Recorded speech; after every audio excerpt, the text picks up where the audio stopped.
All right, here we go. Well, good morning, everybody. Happy 2/22/22. So that's a little fun for Tuesday. So I guess we can have some fun today, and glad to be here. My name is Chris Allen, Dean of Apprenticeship Programs at Foothill College.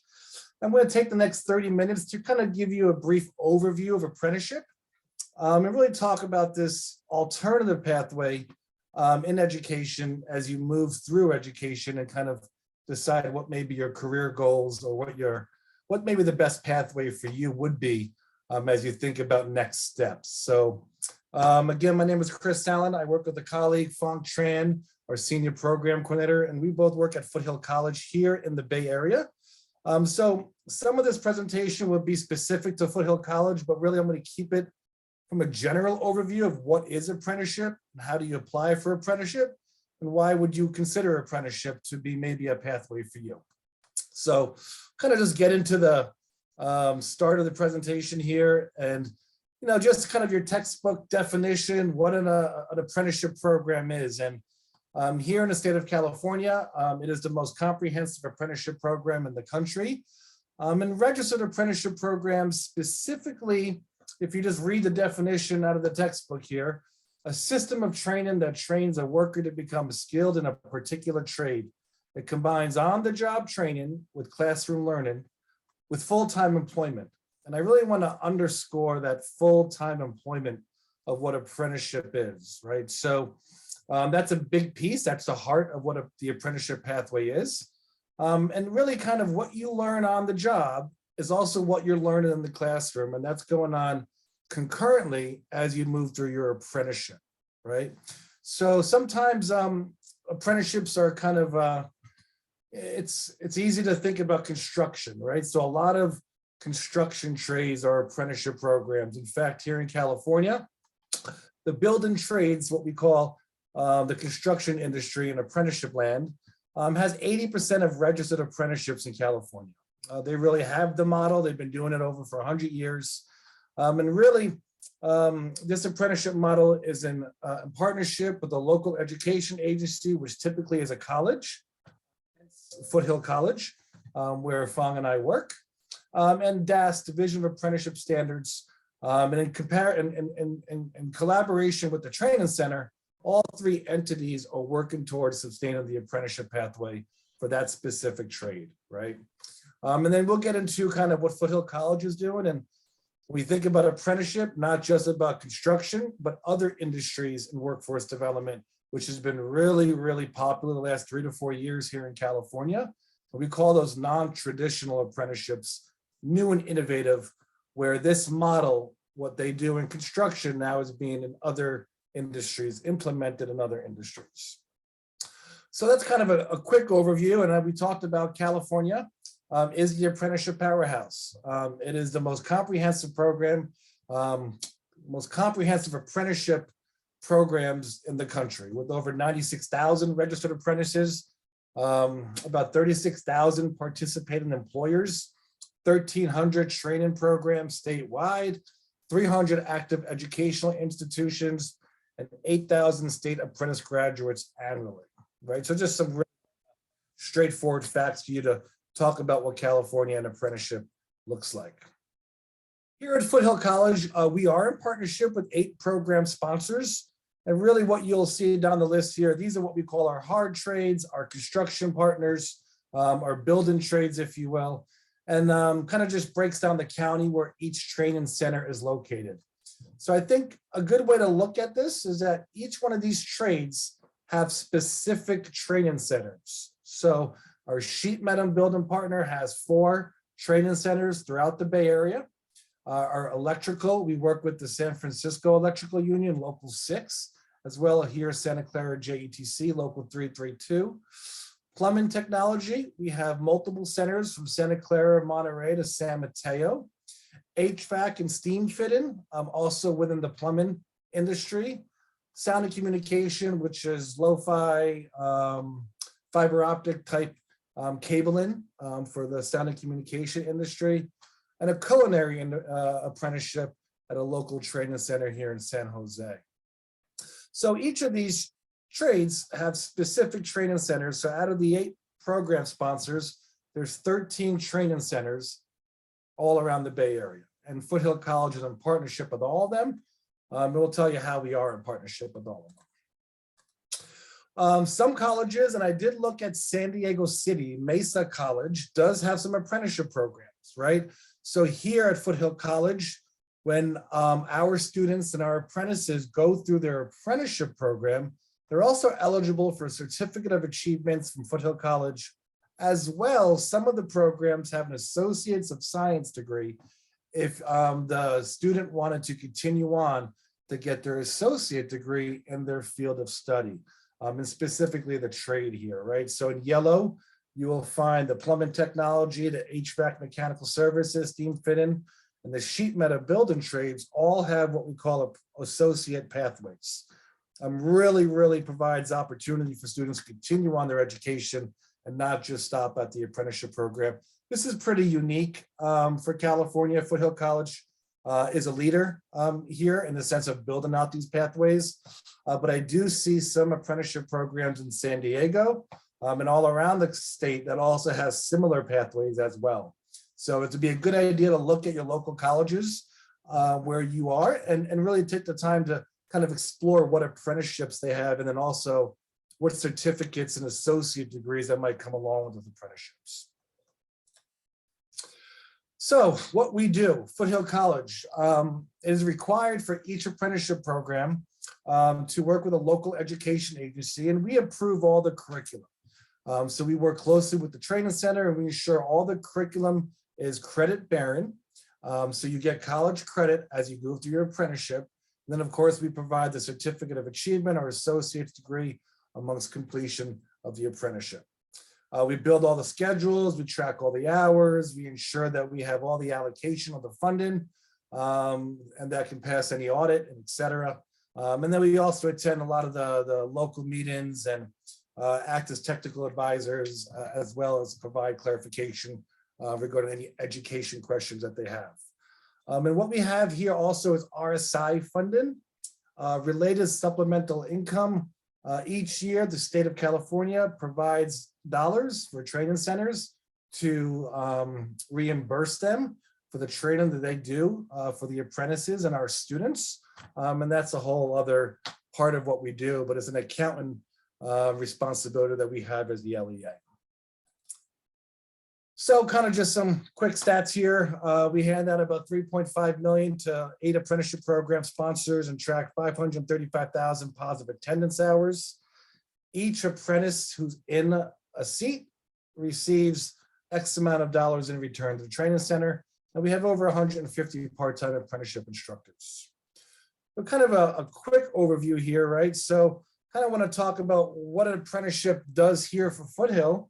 And we're kind of proud of this, is that a lot of our students who go through the apprenticeship program, specifically in the construction industry, have built some pretty cool things here in the Bay Area, right? Some cool campuses.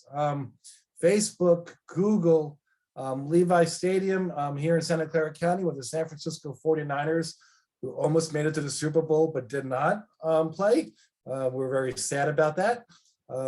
San Jose City Hall, Chase Center, and Apple Campus, right? So what you take pride in when you're in an apprenticeship program, specifically in construction, if that's an interest, you know, there's an opportunity to really build something special. And I think that's pretty cool to be a part of, right?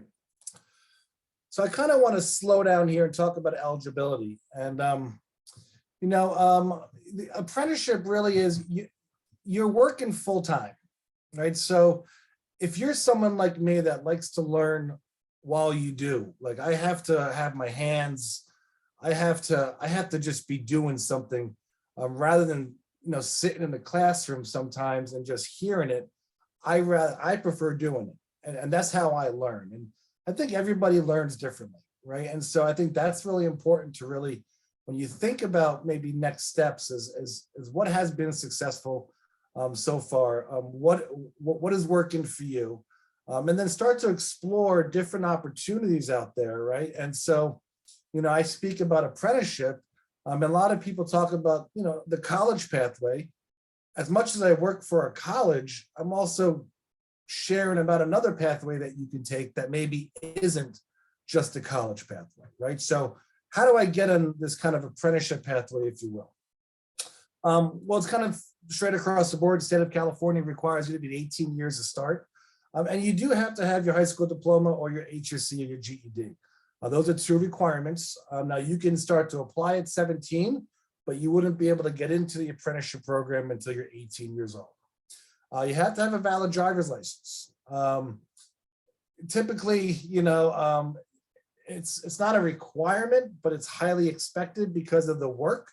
You have to think about where you work and how you get there. Now, people don't have a driver's license sometimes, but I think the employer and the apprenticeship program will prefer that. And the last piece here is standard for all built-in trades apprenticeship programs. There is a testing kind of admission process that gets into each program, and it's an assessment exam that has maybe algebra 1 for math. So if you're going for an electrical apprenticeship, there's a lot of math in electrical, right? There's a lot of math in specific trades, right? So I always tell students who are exploring this pathway that it's not just you sign up and then you start. You have to sign up and take an assessment exam and do relatively well on that assessment exam, because most apprenticeship programs will rank you based on your assessment exam and your interview score, and your total score will be based on all the other applicants. That's a big understanding of the apprenticeship. That's specific to built-in trades. And as I get into the non-traditional apprenticeships, that won't be the case, right? So each apprenticeship program might have their own admission process, but there would be some type of assessment, if you will, in your traditional apprenticeships. So I always tell students that you have to study, you have to prepare yourself. A lot of the training centers have workbooks and study guides that you can download online. They also have resources. And just like for any exam, you would want to prep yourself because you would want to do well. And if you're like me, sometimes I'm just not a good test taker, right? I never was. And so, you have an opportunity to take the exam again. So it's not just one time and you're done. I think that's important, right? So as much as you practice and prep yourself for the exam or whatever that assessment process is for the apprenticeship program, the more likelihood you will be in the apprenticeship sooner than later. So I think that's a big piece to it, okay? So we talked about the apprenticeship model briefly. It's full or part-time. Majority of the apprenticeships are full-time, depending on the program.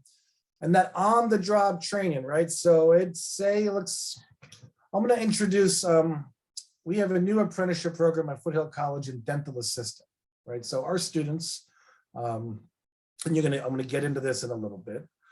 Our students have the opportunity to take an orientation class, and then they work in a dental office and they're getting the training by other dental assistants, and that on-the-job training with a journey person, kind of a mentor, is showing them how to do the work after you have some knowledge from the orientation class. They work full-time, they work 40 hours a week, they get full benefits from their employers, and they get raises as they're in their apprenticeship program. And they go to school, they have a couple of classes on a Saturday. So they do have one day of classes, but they're working full-time, right? So when I think about apprenticeship, I think about commitment. It's not something you just kind of do. You have to commit to yourself because you have employers that are relying on you. You're also making full salary, so your expectation to be at work. But then for me, I'd rather be working than in the classroom not working. And I think that's kind of to wrap your mind of what apprenticeship is that I can work full-time and still get my classroom lessons, but not as much classroom that I might want to have, right? I think that's important. And we all learn differently, right? So it depends on what works for you. So I specifically called out the raises before. So each apprenticeship, and this is the commitment of the employer, is that you will get 5% increase in your salary every 6 months. That is the expectation for any apprenticeship program. If you're in building trades and you're traditional, or in your non-traditional, our dental assistant students that I talked about before, do get salary increases every 6 months, right? And so as you continue on with your program, you're also getting a raise. So, you know, some students work a part-time job and also go to school full-time. I think this is an opportunity to where you can work full-time and go to school part-time. And specifically here in the Bay Area, a lot of our students have to work full-time to be able to make a living wage. So just really proud to be given that pathway for our students. So other aspects to your local community colleges, and I really invite you to explore what your community college offers. A lot of community colleges are starting to offer apprenticeships right now. We call that non-traditional and new innovative. I'm working with a colleague from a local college that's working on a medical assistant apprenticeship, right? A lot of healthcare apprenticeships are starting to surface at your local community college. So a good opportunity to kind of explore, maybe meet with a counselor, look at their catalog, and see what could be available in your local area. Also, local workforce development boards also have apprenticeship programs. So a lot of different ways where you're kind of doing some research, or just use your friendly friend Google. You could possibly see what's in your area. So our apprentices and our students do get financial aid. They're part-time students, but they're still able to get money, which is great. And then we have a lot of veterans that do a lot of direct entry into our apprenticeship programs, which is great. We provide extra support for them as they get through the apprenticeship. So I kind of talked about kind of the future of apprenticeships here, right? And so Foothill College did register the first dental assistant apprenticeship program in the state of California. This is our program director, Kara Miyazaki. And really, she was able to identify 2 pathways for her students. And in collaboration with Fong and myself and our apprenticeship division, we went ahead and registered her program to be an apprenticeship.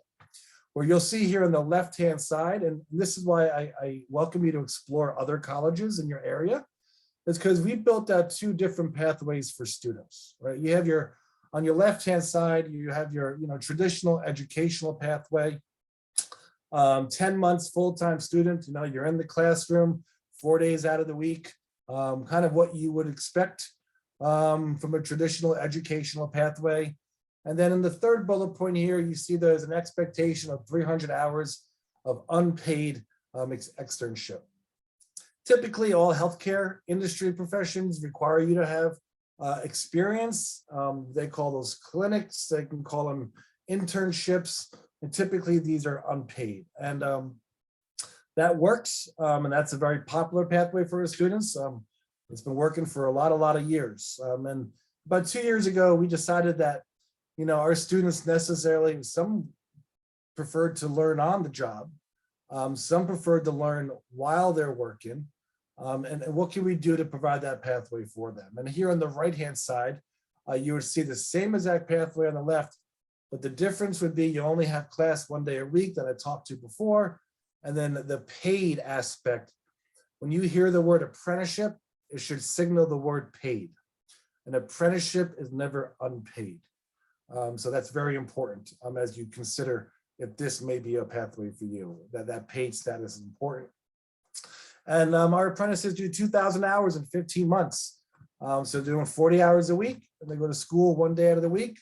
At the end of their apprenticeship program, just like the educational pathway, they're both qualified to take the RDA exam, which is a registered dental assistant exam, to have them licensed to be a dental assistant here in California. Same result, same outcome, just 2 different pathways for students to choose from. And again, I will reiterate, explore your local community college or any other workforce development programs and see if there is an apprenticeship pathway in a specific industry. Typically, regions are specific to their needs.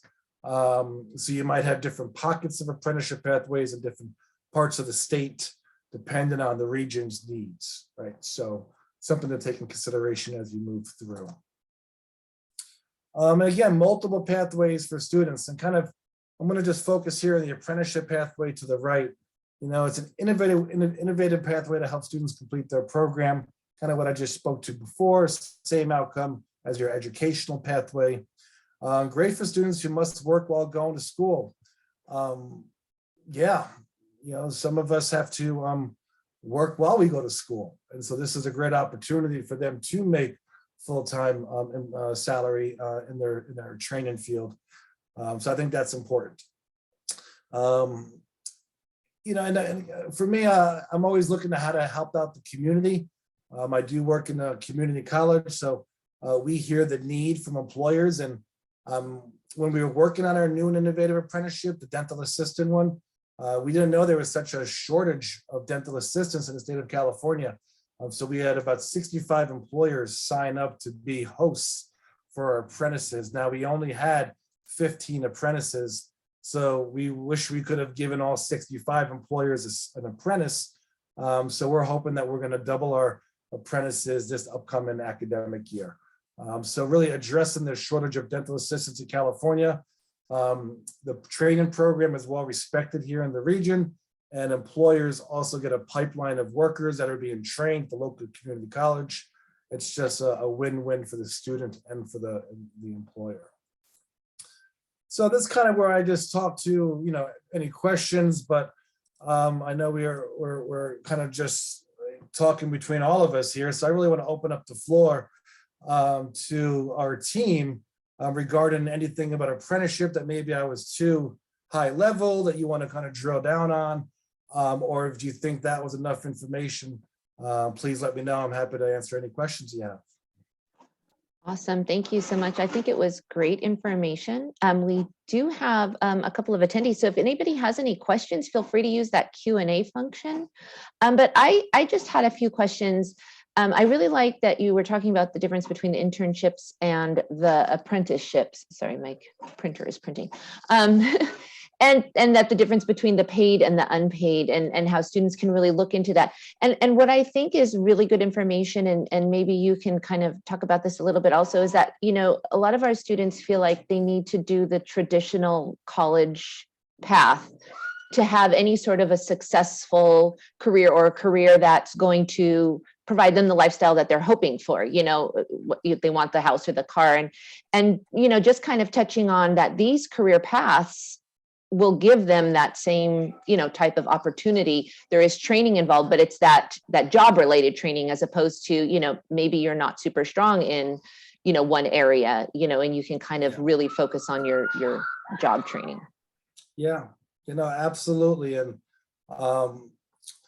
yeah, well said. And I think here in California, it's pretty unique. Governor Newsom has put a lofty goal by 2028 to have 500,000 apprentices in the state of California.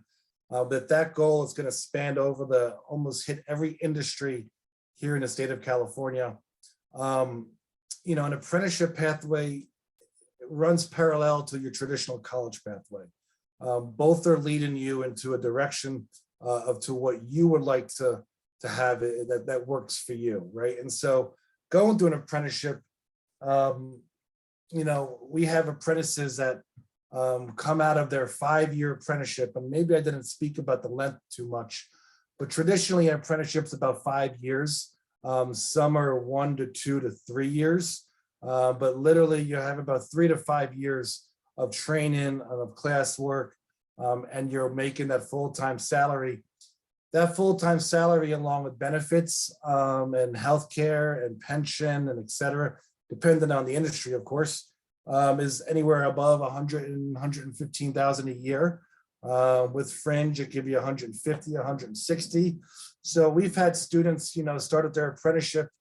5 years later, they're making an average salary of 100,000, you know, and full benefits. It really depends on your industry, and but that's kind of the norm, is that it expedites the process of getting you where you want to be, right? So I think that's an option for people.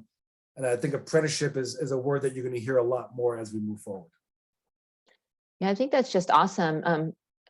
in the conversations that I've had with students, kind of like I was bringing up, I don't think they fully realize, and I'm going to play this recording for our class as well, because I don't think they always fully realize the potential in really focusing on that apprenticeship or that area that they have interest in, or, skills in, and then it might not be traditional, but that doesn't mean that it's not successful, or, a well-paying good job that they can still Yeah, get, absolutely. I think it's important to keep your mind open of other pathways. And Mhm. I don't never want to say don't go to college, but I Right. always say you don't have to go to college. Right. I think 10 years ago, I couldn't say that, right? And I think that's the transformation of multiple pathways that students have the option to explore. And I think that's really, really important. Now, I'm a first generation, proud to have gone to the local community college to kind of move my way through higher education. I wanted to go to college because I knew I wanted to be a teacher, right? In order for me to be a teacher, I needed a master's degree, a credential. So my goal had to have higher education in it. So really identifying what maybe the individual's goal is, and interest, right? Really the interest of what you enjoy doing. I think that's really important as you work through the process. Yeah, absolutely. And even kind of reframing it that, you're still doing post-secondary education. This is still, education. It's just kind of rethinking what that looks like, and not only focusing on a traditional, college path, because we're not all the same, and we're not all going to have that same path. Yeah. But I think this is awesome Absolutely. information. Yeah. Yeah, I think you're going to see a lot of opportunity to explore this the next couple of years. A lot of new industry taking the time to see what they can do and how to help individuals get into their field of choice without having to maybe go your traditional college route. So I think it's important just to gather as much information to make the best decision for what works for you. Absolutely. Super exciting. Sorry, I'm monopolizing. Does anybody else have any questions for Chris? I always have questions. Hey, Chris, thank you. Great presentation. Super excited to share it with our students. A lot of the students I'm working with, I'll hear that I like hands-on. I like that hands-on training. I'm not a good test taker, but I like that hands-on training. So a lot of our students build, and hearing from them, I've asked them, what is overwhelming? And obviously, the overwhelming response is always getting started. That it's taking that first step. What would you say to those students who looking at programs, community college? What would you say would be helpful in getting them prepared, or taking that next step? Great question. I think the most important part is that you keep stepping. When you stop stepping, you stop moving forward. And even if you step and if you do something that doesn't work out, at least you took that step, right? And I think that's the most important part, is exploring. However, if you stay idle for too long, it gets harder and harder to move forward, right? So I always have a saying with my students, just keep it moving. You got to keep it moving by working with people and reaching out to get a mentor. I think a mentor is a really good place to start. To have everybody kind of share, subjectively what they think might work, and listen to you and try to identify what your needs and what your goals are. And then talk to as many people as you possibly can. Even if you don't take that step, at least you're kind of doing some investigative work and you're gathering information. Then you can start making some decisions that push you in a certain direction, right? If you're not talking, you're not listening, you're not stepping, then you're not moving forward. And I think that's really important to do during this time. Are there shadowing opportunities at the community colleges for students who, I know I'm thinking Job Corps, right? At Job Corps, we used to have that opportunity for students to shadow. How about with the community colleges, the apprenticeship programs? Yeah, so it depends on each college, right? So the training centers typically have maybe a shadow introduction day on an annual basis. Throughout your communities where you live, there's also opportunities to do local workforce development programs, right? So I just think of here in San Jose, where I'm located, the Center of Employment for Training, what we call CET. Center of Employment Training is also in San Diego. They're all around California, right? So sometimes, you know, those what we call quote unquote pre-apprenticeship kind of introductory kind of to the industry or to the trade is a good place to start. There's a lot of pre-apprenticeships out there, and that kind of gets you an idea of what's going on, because that commitment piece that I talked about before is expected. So it takes a while to get into the apprenticeship, and the expectation once you're in, you're going to complete. So hopefully that answered your question. It did. For some reason, I never thought that CET would be a great place to start. I've actually tried to reach out to them on behalf of our students, and I think it was our first year we were able to get some connections going, but love it. Thank you so much. Yeah. Well, Chris, I just want to thank you so much for your time. This is great information. Like I said, we do have a couple attendees, which is awesome. And then we have this recorded and we share it in our classes and we send it out to our students. And we do have your contact information. So if, you know, we have any questions, we're going to reach out to you.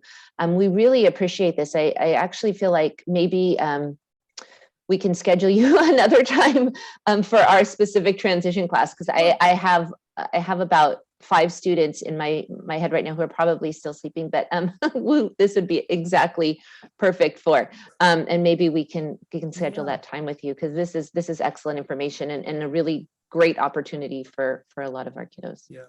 I'll be happy to come back and talk to anybody to kind of understand more about apprenticeship, and Perfect. I wish I knew about it. Yeah.